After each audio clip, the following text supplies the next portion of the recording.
44주, 44주 쳐보겠습니다. 제목을 같이 한번 읽어보겠습니다. 하나님을 향한 열정 그랬습니다.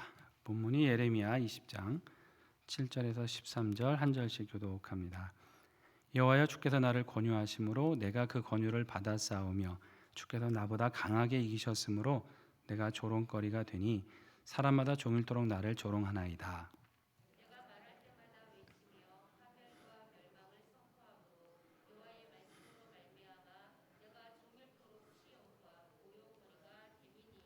내가 다시는 여호와를 선포하지 아니하며 그의 이름으로 말하지 아니하리라 하면 나의 마음이 불붙는 것 같아서 골수에 사무치니 답답하여 견딜 수 없나이다.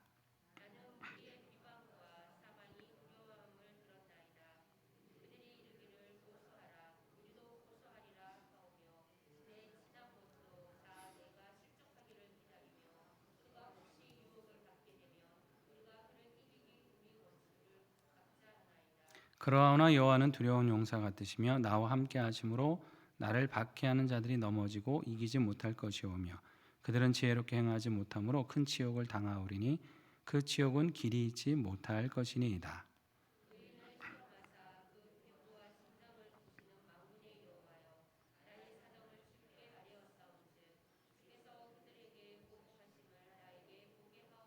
같이 읽습니다. 여호와께 노래하라. 너희는 여호와를 찬양하라. 가난한 자의 생명을 행악자의 손에서 구원하셨음이니라. 아멘. 이제 예레미야 그러면 보통 이제 여러분 별명이 있어요. 눈물의 선지자라는 별명이 있고 모든 선지자가 대부분의 삶이 그렇습니다만 참 이 고난과 배척을 많이 받은 그런 선지자입니다. 그러니까 쉽게 말하면 남쪽 유다가 멸망하기 전에 유다가 이제 계속 타락하고 하니까 이제 하나님께서 바벨론을 들어서 치시죠. 포로로 막 끌려가고 또 나라가 막 위기가 옵니다. 그러니까 이제 나라에서는 야, 이럴 게 아니라 빨리 애굽하고 애굽하고 동맹을 맺어서 바벨론의 침략으로부터 우리가 좀 벗어나자.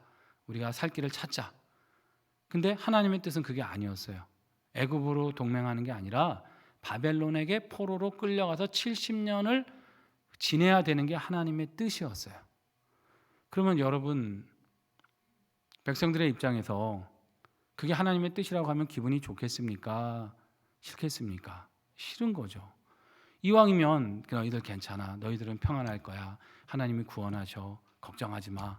이런 얘기를 들어야 좋지. 맨날 너희는 끌려가야 돼. 너희는 70년 포로 생활 반드시 해야 돼. 나라는 망할 거야. 그렇게 70년이 지나야 하나님이 회복하실 거야. 그러니까 딴 생각하지 마. 애굽으로 가면 안 돼. 이렇게 했을 때 만약에 이렇게 얘기하는 선지자가 있고 괜찮다, 안전하다, 걱정하지 마라라는 선지자가 있으면 백성들이 마음이 어디로 가겠어요? 괜찮다 하는 사람에게 그 설교에 귀를 기울이겠죠. 예레미야는 괜히 미움을 받는 거죠. 왜 당신만 그런 재앙에 대한 얘기하느냐? 이 사람들은 다 좋은 얘기하고 괜찮다고 하는데 당신만 왜 우리가 포로로 끌려간다고 하고 70년을 고생해야 된다고 그러고 나라가 망해야 된다고 그러고 왜 당신만 그런 다른 얘기하냐? 이러면서 예레미야를 막 미워하는 거예요. 구덩이에도 던지죠. 그거 아시죠? 예레미야를 그 구덩이에도 던져버려요. 그럼 예레미야의 입장에서는 그게 좋겠어요? 그런 말 하는 게? 자기도 싫죠, 사실은. 이왕이면 백성들에게 좋은 얘기 해주는 선지자 되고 싶지. 뭐 그렇게 막 망한다는 얘기, 뭐 포로된다는 얘기를 전하려면 그 선지자 입장은 뭐 자기는 유다 백성 아닙니까? 예레미야도 싫은 거예요. 그것도 하고 싶지 않죠. 근데 하나님의 말씀이니까 해야 되는 거예요. 이제 그 얘기입니다. 그러니까 배경이 7절에 보니까 그거죠. 나를 권유하심으로. 이게 참 말이 번역이 참 아주 정말 아주 경건하고 부드럽게 돼 있는데 이게 원문이 뭐냐면 두 가지 뜻이 있어요. 설득하셨다라는 뜻도 있고 속이셨다라고 하는 뜻도 있어요. 자, 이게 무슨 말이냐? 하나님이 예레미야를 설득하신 거죠. 네가 가서 전해야 된다. 이게 내 뜻이다. 근데 왜 그럼 속이셨다라는 의미는 뭐냐? 하나님 나쁜 의도를 가지고 예레미야를 속이셨다는 뜻이 아니라 선지자 입장에서 내가 하나님의 말씀을 전하면 하나님의 은혜를 이룰 것이고 하나님의 보호를 받을 것이고 백성들은 나를 청종할 것이고 이런 기대가 있잖아요. 되게 다 그렇잖아요. 선지자라는 사람들이 하나님이 보낼 때는 그래, 나를 통해서 하나님이 일하시는구나.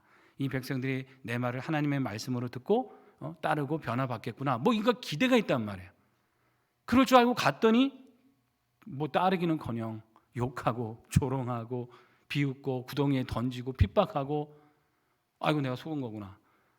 이제 이런 의미에서 속였다는 거예요. 그러니까 난 이렇게 하나님 말씀대로 살아가고 전하면 난 늘 기쁨만 있을 거고 형통하고 복되고 내 마음이 즐거울 줄 알았더니 괴롭더라는 거죠.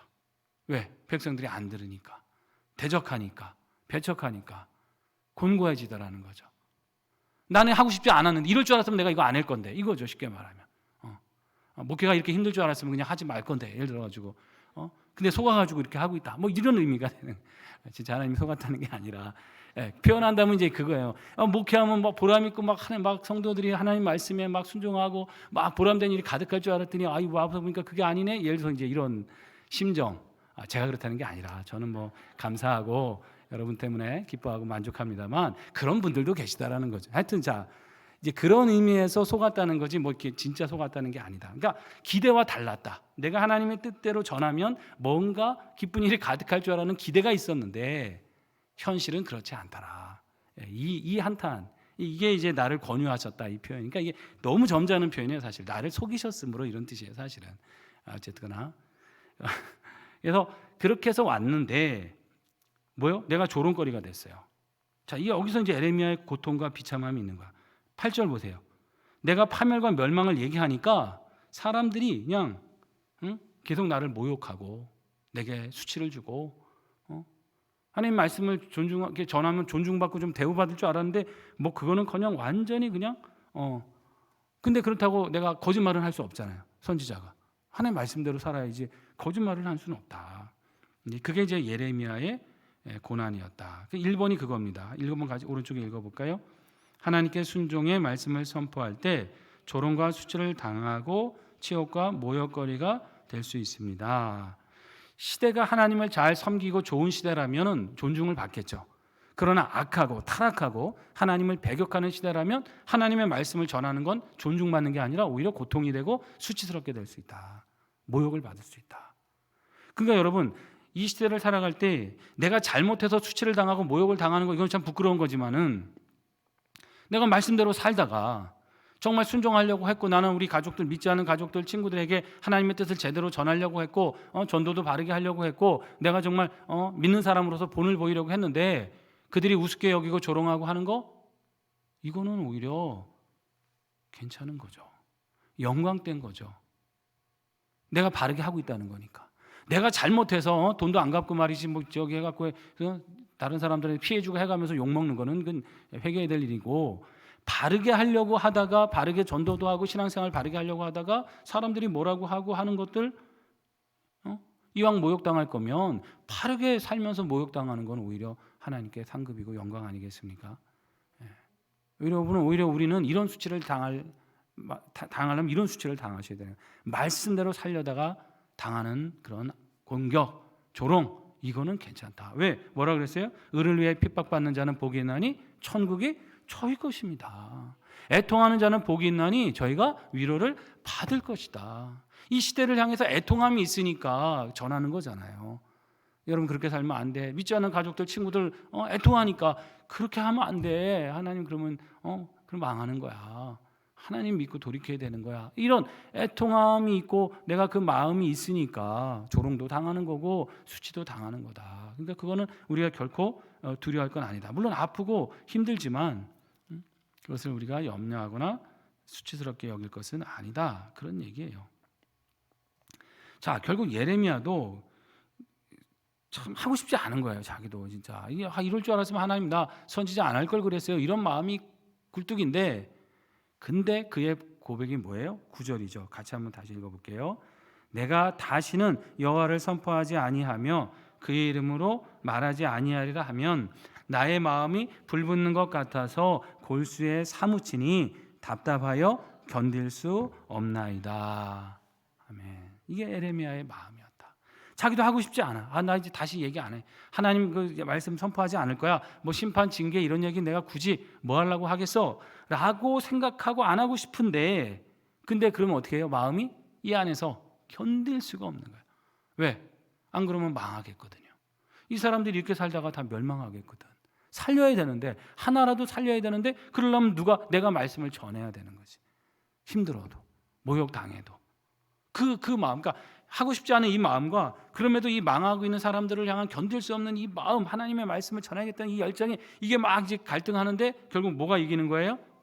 이 열정, 이 하나님의 말씀에 대한 이 열정이 자기를 사로잡는, 이기는 거다. 이게 믿음의 사람의 삶인 줄 믿습니다. 예. 크게 이기는 거, 압도하는 거예요, 나를.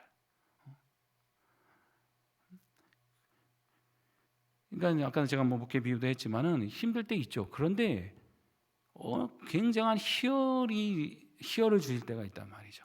하나님의 말씀으로 전하고 그 말씀 안에서 영혼들이 깨어나고 살아가고 교회가 그렇게 든든히 서가는 것들을 느끼게 하실 때는 그 말할 수 없는 희열이 있는 거예요. 우리 마찬가지예요. 다 여러분이 누구를 위해서 간절히 기도하고 뭐 식구들이 누구를 전도하기 위해서든지 간절히 그렇게 애쓰고 때로 내가 조롱도 당하고 모욕도 당하고 참 말할 수 없는 그런 아픔 혼자 사귀면서 했는데 오늘 하나님께서 하신 역사를 딱 보게 될 때 그럼 어떻게 마음이 어떻겠어요? 그 수치와 고역과 눈물과는 비교할 수 없는 기쁨과 영광이 찾아오지 않겠습니까? 그런 역사가 반드시 이루어질 줄 믿습니다. 근데 그러려면 어떻게 돼요? 자, 2번이에요. 거기가 2번 같이 읽어볼게요. 하나님을 바라보고 의지할 때 담대히 선포할 수 있습니다. 누가 나와 함께 하신다는 걸 담대히 믿어야 됩니까? 하나님이 나와 함께 하신다. 이렇게 전도하려는 나와 함께 하신다. 이렇게 가족을 위해서 기도하려는 나와 함께 하신다. 세상의 조롱과 모욕 속에서 그래도 나는 하나님 말씀대로 지키려고 하는 자를 하나님이 붙드신다라는 이 담대한 믿음을 가질 때, 그죠? 우리는 이 선포를 멈출 수 없다. 그리고 하나님이 반드시 그 삶에 대한 영광과 기쁨을 허락해 주신다. 이 믿음을 가지고 나가는 거예요. 예레미야도 그걸 믿었어요. 10절부터 보면 그들이 말해요. 야, 고소해. 우리도 고소해봐. 막 이러면서. 그러면서 친한 친구들이 아유, 저 예레미야 언제 죽나 보자. 언제 잘못되나 보자. 저러다 큰 코 다치지. 이러고 있는 거예요, 주변에서. 여러분 이런 경험 있지 않아요? 사랑하는 때고 믿었던 친구들이 쟤 언제 넘어지나 좀 보자. 뭐 이런다면 이거 얼마나 큰 배신감이고 아픔입니까? 예레미야 주변에도 그러는 거예요. 그러면서 그가 넘어지게 되면 우리가 이제 아주 본때를 보여주자. 원수를 갚자. 너 그렇게 하나님 말씀 전한다 하다 너 봐라. 네 꼴 봐라. 이렇게 지금 그것만 기다리고 있는 거예요. 지금 원수 같은 사람들이 주변에 앉아가지고. 자, 그런데 11절부터 보십시오. 하나님은 두려운 용사 같으시고 나와 함께 하심으로 나를 박해하는 자가 넘어지고 이기지 못할 것이다. 그리고 오히려 그들이 큰 치욕을 당하는데 길이 잊지 못할 치욕을 당할 것이다. 근데 누구 때문에? 하나님 때문에. 12절 의인을 시험하사, 즉 믿음의 사람들을 이렇게 연단을 하시는데 내 사정 하나님께 다 아뢰었으니까 하나님이 그들에게 친히 보복하시는 것을 내게 보게 해달라. 누가 내 편이라는 거예요? 하나님이 내 편이시다. 때로 세상이 자꾸 조롱하고 하니까 타협하고 싶을 때가 있죠. 세상 눈치 봐가면서 나 혼자 뭐 이렇게 유난을 이렇게 그냥 떨 필요 있을까? 그냥 나도 적당히 그냥 남들처럼 묻어서 살면은 되지 않겠어?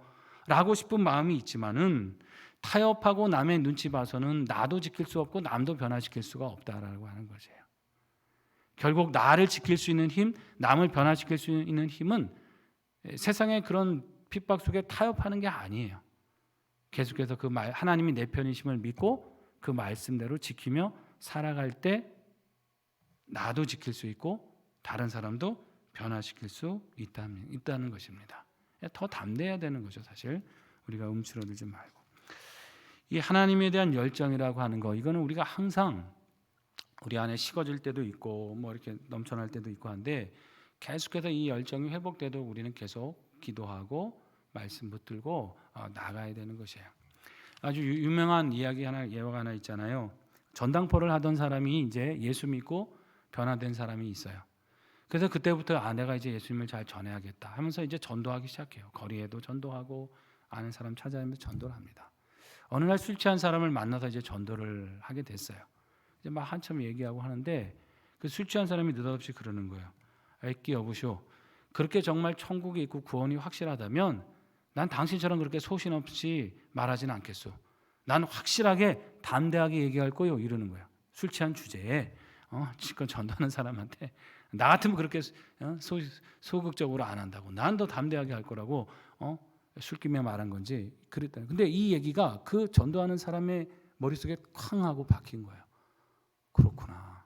이게 천국이 확실하고 구원이 이렇게 확실하다면 내가 더 담대히 전해야지. 내가 더 적극적으로 전해야지. 이렇게 그냥 쭈뼛쭈뼛 하듯이 이렇게 전할 이게 아니구나 하고 이제 본인이 그 말에 충격을 받고 완전히 삶을 바꿔서 담대하게 그 뒤부터는 아주 담대한 전도자가 돼요. 누구 얘기인지 아시죠? 이건 뭐 잘 아시는 거잖아요. 구세군을 창설한 윌리엄 부스 얘기입니다. 구세군 아시죠? 해마다 연말 되면 이렇게 자선 냄비에 딸랑딸랑. 그 구세군이 그 예수 그리스도의 군사라는 의미로다가 구세군이잖아요. 아주 조직이 군대처럼 아주 되어 있는 그 조직 아닙니까? 그 창시자가 윌리엄 부스인데 그분의 이야기예요. 원래 그가 이제 그런 사건을 가지고 새롭게 담대한 전도자로 바뀌는 계기가 되는 그런 일화입니다. 우리 삶도 마찬가지입니다. 우리가 먼저 내가 하나님 믿는 것에 대해서 확신해야 되는 것이고 하나님께서는 의로운 자를 반드시 지키시고 이 악한 것에 대해서는 심판하신다는 것을 분명히 믿고 나는 의로운 편에 서고 세상을 향해서 구원을 받아야 될 것을 돌이켜야 될 것을 의로워져야 할 것을 또 담대히 또 전하는 그런 삶을 살아야 될 줄 믿습니다. 그때 우리 자신도 세상에 타락하지 않고 지킬 수 있게 되는 것이고 또 하나님의 역사를 만나게 될 줄로 믿습니다. 이 열정을 회복하는 또 함께 기도하는 시간을 가지시기를 바랍니다. 넘겨서 우리 기도하고 마치겠습니다. 말씀하시는 하나님, 불이익이 두려워 순종하지 못할 때가 많았음을 회개합니다. 믿음으로 두려움을 몰아내고 하나님을 사랑하고 신뢰하며 주신 말씀대로 순종하게 살아가게 하소서. 예수님의 이름으로 기도드립니다. 아멘. 수고하셨습니다.